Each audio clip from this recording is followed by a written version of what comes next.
बहुत बढ़िया है। बताइए जैन साहब अपना जेम स्टॉक जी। Yes sir. दोस्ती के नाते सारे भाई हैं मेरे, सब हाँ। बोल सकते हैं बिल्कुल। एनीवेज अनिल जी, आज का स्टॉक जो है वो एक अच्छी क्रेडिट रेटिंग एजेंसी है।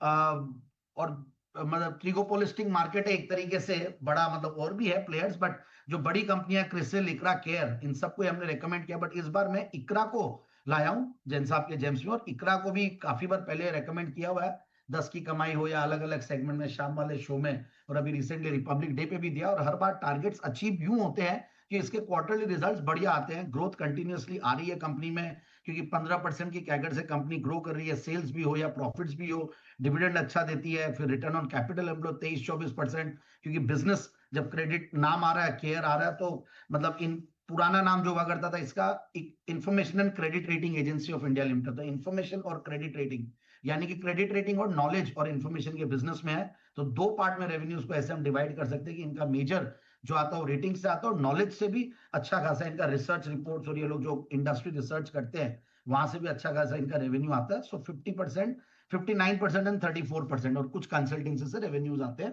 तो मुझे ये कंपनी हमेशा से बहुत बढ़िया लगी। इनफैक्ट इस सेक्टर की सारी कंपनियां ही बढ़िया लगती है, एक के बाद एक। हम जब भी फंडामेंटली तो अच्छे है ही हैं, जब भी टेक्निकली ऐसे लेवल्स पे आते हैं जहां पे करेक्शन दिखता है, जैसे 7735 का लेवल्स था ऊपर, और वहां से करेक्ट होके आज हमें अगर 6500-6600 पे मिलता है तो बढ़िया लगता है। और सबसे बढ़िया बात है 20 BMI 6370, बहुत बुरे से बुरा स्टॉक 5000-5500 के बीच में रहता है, तो डाउन साइड रिस्क भी बहुत ज्यादा नहीं लगती है मुझे। फिर मैं इनके कॉन कॉल नोट्स पढ़ रहा था, तो वो भी वहां पे भी इनफैक्ट इनके कुछ पॉजिटिव्स मुझे दिखाई दिए कि आगे भी ग्रोथ काफी अच्छी रहेगी, क्योंकि जिस तरीके से कंप्लायंस के स्टैंडर्ड्स बन रहे हैं, जिस तरीके से कैपेक्स होता है, तो इन सब में इन कंपनियों का काम बढ़ता है, और इकोनॉमी की ग्रोथ के साथ, जीडीपी के ग्रोथ के साथ ये लोग बिल्कुल वो रहते हैं। और इंडिया के मैक्रोज है बेहतरीन, और मुझे लगता है कि यहाँ पे जो टोन था कॉन्फिडेंट था, और आगे थोड़ा बहुत चैलेंजेस जरूर से आते हैं, बट ओवरऑल फोकस ग्रोथ पे है। इसलिए नंबर्स में अगर देखता हूं तो मैंने ये देखा कि जून क्वार्टर के नंबर्स बहुत बढ़िया थे, 36 करोड़ के सामने 43 करोड़ का पैट था, मार्जिन भी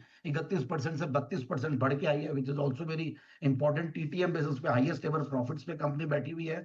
और शेयर होल्डिंग पैटर्न में इनफैक्ट एक एमएनसी बैकिंग है एक तरीके से, और इंडिया के इंस्टीट्यूशंस भी बहुत सारे हैं।